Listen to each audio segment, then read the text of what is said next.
दर्शन प्रेमियों को मेरा नमस्कार।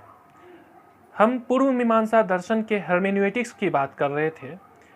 The science of interpretation, the method of interpreting a text, the methods, the different methods to interpret a text, how to interpret a text, how to derive a meaning, the true meaning, the intrinsic meaning, आंतरिक जो इसका अर्थ है, इसके अंदर का जो अर्थ है वो मूल अर्थ क्या है।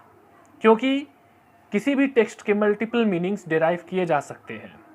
मीनिंग्स का फिलॉसफी फिर अपनी जगह कि किसी टेक्स्ट का मीनिंग कैसे। तो हम लोग अन्विताभिधानवाद और अभिहितान्वयवाद की बात किए थे। अभिहितान्वयवाद जिसमें वर्ड का स्वतंत्र अर्थ नहीं होता है। एक वर्ड का अर्थ अपने अर्थ के लिए या अर्थ प्राप्त करने के लिए किसी अन्य शब्द के साथ उसका संयुक्त होना आवश्यक है। कोई एक शब्द यदि हम कह दे, कोई भी एक टर्म, तो उसका अपने आप में फिर कोई अर्थ नहीं है। उसके बाद फिर ये प्रश्न उठता है कि हाँ उससे क्या, जैसे मान लीजिए कि कहते हैं पुस्तक, पुस्तक कहकर चुप हो गए, तो पुस्तक क्या क्या कहना क्या चढ़े उसके आगे, जब तक उसमें कोई इंजंक्टिव वर्ब नहीं लगाए। वर्ब लगाकर फिर वो सेंटेंस का फॉर्म ले लेगा, वर्ब लगने पर ही सेंटेंस का फॉर्म लेगा, और जब सेंटेंस का फॉर्म ले लेता है तभी उसमें अर्थ होता है। ये अन्विताभिधानवाद है। और एक होता है अभिहितान्वयवाद। अभिहितान्वयवाद जिसमें कहता है कि नहीं, प्रत्येक वर्ड का अपना स्वतंत्र मीनिंग होता है। अन्विताभिधानवाद जिसमें कि वर्ड का स्वतंत्र मीनिंग नहीं है, सेंटेंस से जुड़ने पर ही उसका अर्थ है। और अभिहितान्वयवाद जिसमें प्रत्येक वर्ड का अपना स्वतंत्र मीनिंग है और प्रत्येक वर्ड उसका मीनिंग इसे रिलेट करने के बाद, इन सारे शब्द को आपस में इंटर रिलेट करने के बाद फिर मीनिंग उसमें कंस्ट्रक्शन होता है। तो मतलब smallest unit of language is word not sentence. दूसरे तरफ है अन्विताभिधानवाद जिसमें smallest unit of meaning is sentence not word. तो इस पर हम इसकी बात कर रहे थे। विधि वाक्यों का स्वतः प्रमाण्य, डिक्लेरेटरी प्रोपोजिशन जितने हैं, फैक्चुअल स्टेटमेंट्स जितने हैं, उसे प्रमाण के रूप में नहीं रखा गया है, सिद्ध वाक्य को नहीं रखा गया है। तो जो वेद का वह भाग जो मंत्र भाग और ब्राह्मण भाग है उसे रखा गया। मंत्र भाग में भी शुरू के वैदिक मंत्रों को जनरली पूर्व मीमांसा में उतना नहीं कंसिडर किया गया है, केवल विधि भाग जो ब्राह्मण भाग है उसी को रखा गया है। तो इसमें जो विधि भाग को रखने से क्या हुआ, ये non verifiable statement, non verifiable sentence जिसको कि प्रमाणित करना या जिसको वेरीफाई करके फिर प्रूफ करना पड़े, वो उस कैटेगरी के वाक्य ही नहीं है। इसे स्वतंत्र प्रमाण का रूप में रखा गया है कि इंजंक्शन है, कोई निर्देश है, तो निर्देश को तो हम सीधे उसको वाक्य से ही जान सकते हैं, कोई अन्य तरीका नहीं है। तो शब्द प्रमाण में केवल विधि वाक्य को ही रखा गया है। सभी सार्थक वाक्य, प्रभाकर के अनुसार सभी सार्थक वाक्य विधि वाक्य है, और कुमारिल के अनुसार कि वैदिक वाक्य जितने हैं केवल विधि वाक्य तक ही है। मीमांसा इसी को लेकर चला। वेदांत दर्शन कहता है कि नहीं, सिद्ध वाक्य का भी स्वतंत्र मूल्य है, सिद्धार्थक वाक्यों को भी मानना होगा।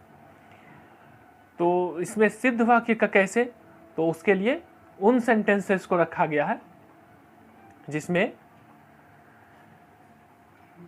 ये डिक्लेरेटरी वाक्य, वैसे डिक्लेरेटरी वाक्य जो सेल्फ एविडेंट हो, जिसमें चरम सत्य से संबंधित समस्या की बात की गई है। चरम सत्य, मेटाफिजिकल, ये विश्व का अंतिम रूप से वह क्या है, अंतिम सत्य।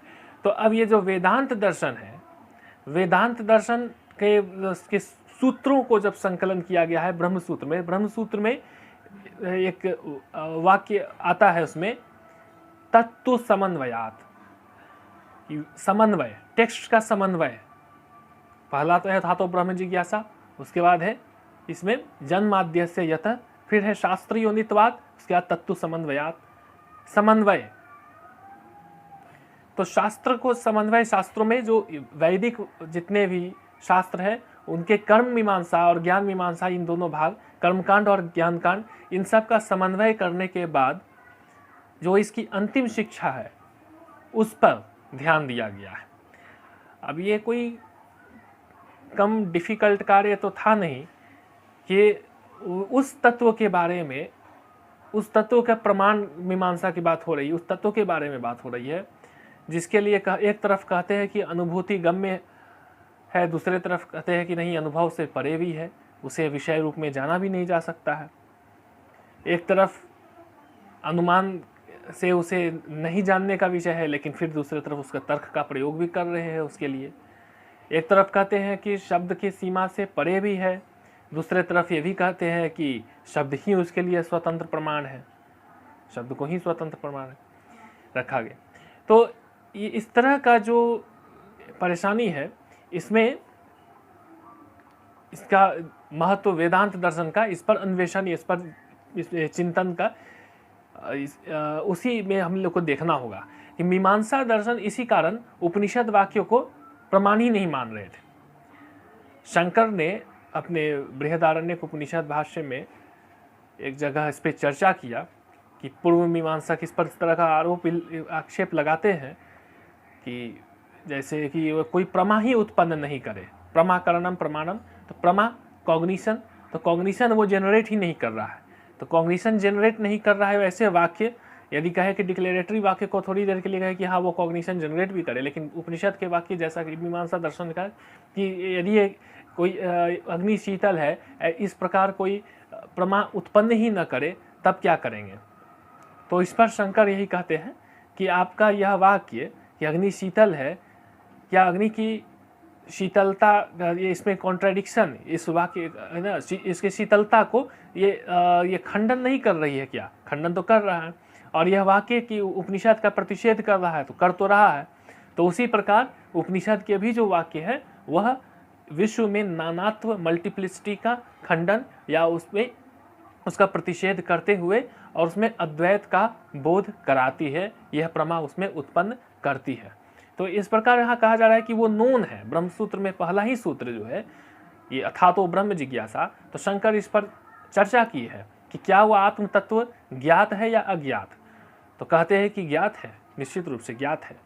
यदि वो ज्ञात नहीं रहता तो किसी को भी ये नहीं लगता कि मैं हूँ, सबको यही लगता कि मैं नहीं हूँ। अपने न होने का अनुभव होता, अपने होने का अनुभव ही नहीं होता। और यदि वो ज्ञात रहता तो फिर उसकी ज्ञात है तो फिर उसकी चिंतन की क्या आवश्यकता, फिर उसकी जिज्ञासा क्यों किया जाए। तो जिज्ञासा इसलिए किया जाए क्योंकि उसके स्वरूप के विषय में अलग अलग मत निकल गए हैं, उसके स्वरूप को कंफ्यूज कर दिया गया है, बॉडी के साथ कंफ्यूज किया गया है, माइंड के साथ कंफ्यूज किया गया है, लाइफ के साथ, इसके लाइफ ब्रेथ के साथ कंफ्यूज किया गया है। तो self, what the nature of thing is in it self, तो सेल्फ टर्म से इसको डिनोट करने का प्रयत्न किया जा सकता है। सेल्फ, आत्म, अंग्रेजी जो सही इंग्लिश होगा वो होगा सेल्फ, सोल नहीं, सेल्फ, अपने आप में। What something is in it self, अपने आप में, नॉमिना। तो सेल्फ को, अब यह क्या है सेल्फ, मतलब कि कुछ भी है, जो कुछ भी है इस विश्व में वह अपने आप में, अपने आत्म स्वरूप में वह क्या है। तो अपने आप में जब वो हो जाएगा, जब अपने आप की अनुभूति जब भी होती है तो वो चैतन्य स्वरूप ही अनुभूति होती है। कभी भी अपने आप की अनुभूति जड़ रूप नहीं होती। और अनात्म की जब भी अनुभूति होती है तो जड़ रूप ही होती है। अनात्म की अनुभूति चेतन रूप कभी नहीं होती है। अपने से भिन्न की अनुभूति जब भी होती है तो जड़ रूप में ही होती है, चेतन के रूप में नहीं होती है। और अपने आप की अनुभूति जब भी होती है तो चेतन रूप में ही अनुभूति होती है, जड़ रूप में नहीं होती है। तो अपने आप को अनुभव, अपने आप में जो कुछ भी है वो चैतन्य स्वरूप है। इसी से लेकर चल रहे हैं। अब यह उपनिषद के इन्हीं शिक्षाओं से डिडक्शंस है, बाकी सारे जितने भी हैं पूर्व के, जितने इसमें इसका जो पूर्व का कर्म मीमांसा का जितना भी इसमें शिक्षा है वह इसी से एक तरह से कह सकते हैं कि डिडक्शन से, कि उस ओर प्रवृत्त करने के लिए। पहले भी इसकी चर्चा की है कि कर्म मीमांसा में चित्तवृत्तियों को विषयों से हटाकर अध्यात्म की ओर उन्मुख करने हेतु विधियां बताई गई है। तो इसको इसी लाइट में समझना होगा। वेदांत दर्शन को इसी अर्थ में वेद का अंत भाग कहते हैं, अंत, द एम ऑफ द वेद, अंतिम जो उसकी शिक्षा है, तो इसको कल्मिनेट करता है। वैदिक शिक्षाओं को इसी उपनिषदों में जाकर इसे कल्मिनेट किया गया और इसी पर फिर आगे विभिन्न संप्रदाय भी इस पर बनते चले गए। तो ब्रह्मसूत्र, अब ये ब्रह्मसूत्र के जो व्याख्या अभी हम लोगों के पास उपलब्ध है, शंकर का भाष्य है, उस पर हम लोग को निर्भर रहना होता है। तो शंकर के भाष्य का पहला ये है अथातो ब्रह्म जिज्ञासा, जिसके बारे में अब इसके आगे है जन्माद्यस्य यतः, जन्माद्यस्य यतः, जिससे जन्म इत्यादि होती है।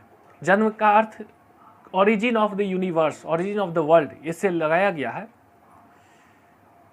इसको, इस सूत्र को हम अगले वीडियो में इसकी चर्चा करेंगे। आप कमेंट, अपने प्रश्नों को कमेंट बॉक्स में डालना ना भूलें। धन्यवाद।